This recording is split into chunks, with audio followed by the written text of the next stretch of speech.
in front of anybody. You know, you have to be comfortable looking silly, you have to be comfortable making mistakes, and you have to break the thing inside of you that doesn't want people to see.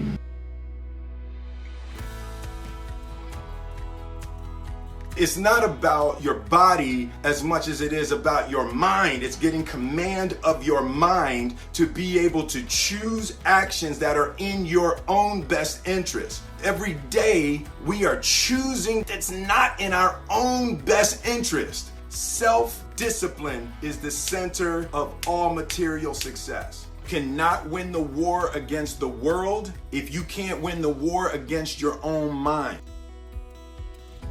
I'm going to get back in or I'm going to be dead, right? It's like, you're not going to outwork me. It's such a simple, basic concept. It's the guy who is willing to hustle the most is going to be the guy that just gets that loose ball. The commodity that I see the majority of people who aren't getting the places they want or aren't achieving the things that they want in this business is strictly based on hustle. You might have more talent than me, you might be smarter than me, you might be sexier than me, you might be all of those things. You got it on me in 9 categories. But if we get on the treadmill together, right, there's 2 things. You're getting off first or I'm gonna die. It's really that simple. When you're trying to become successful, it's going to be an incredibly challenging journey. There's no questions about it. But once you start making things up in your head, start making excuses, and start giving reasons of why you cannot do something, that's when you will fail, and the failure will eventually lead to giving up. And once you give up, you can never go back. You can't restart after you've given up because your motivation, your drive, your focus is just all gone, all out the window. 0% chance you ever become successful if you give up. But if you fail, you can use that as a learning opportunity. You can gain so much information. You can learn so much from every single failure about yourself, about your mentality, about your mental strength, about how you're going to handle adversity when stuff hits you in the face and hits the fan and stuff gets challenging to push through. How are you going to handle it? What are you going to do? That's what failure is all about. How do you grow? How do you rise to the challenge? How do you become a better person, a better individual than you were the day before? How do you improve upon your weaknesses and become the absolute unit that you know you're able to become? It's all about using yourself to the best of your ability. It's about getting rid of excuses because people are tired of hearing them, and you shouldn't make them. You should just make reasons of why you got something done. Never make an excuse, never give reasons for why you couldn't get something done. Just get it done. Figure it out, make it happen. That's what you have to do.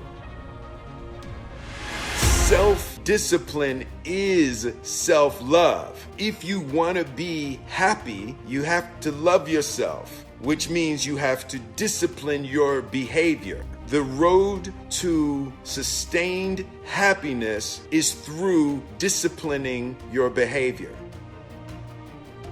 You know, when you go to the gym and you work out, you're actually seeking failure. You want to take your muscles to the point where you get to failure because that's where the adaptation is. That's where growth is. Successful people fail a lot. They fail a whole lot more than they succeed, but they extract the lessons from the failure and they use that, the energy, and they use the wisdom to come around to the next phase of success. The separation of talent and skill is one of the greatest misunderstood concepts for people who are trying to excel, who have dreams that want to do things. Talent you have naturally. Skill is only developed by hours and hours and hours of beating on your craft. That when you say that you love yourself, that means that you have behavior towards yourself that is loving. It's like you say to yourself, hey man, look, I know you want to eat that pizza and it'll be really good, you know, but I can't let you eat that, man, because, you know, I love you too much to let you eat that. Fail early, fail often, fail forward. You know, it's always a little bit frustrating to me when people have a negative relationship with failure. Failure is a massive part of being able to be successful. You have to get comfortable with failure. You have to actually seek failure. Failure is where all of the lessons are. You don't set out to build a wall. You don't say, I'm gonna build the biggest, baddest, greatest wall that's ever been built. you say, I'm going to lay this brick as perfectly as a brick can be laid. There will not be one brick on the face of the earth that's going to be laid better than this brick that I'm going to lay in this next 10 minutes. And you do that every single day. Psychologically, the advantage that gives me over a lot of people that I have been in competition with in different situations. Thank you all so much for watching this video. If you haven't already, please go ahead and like the video. Subscribe to the channel if you're new, and let us know what you thought down in the comment section below.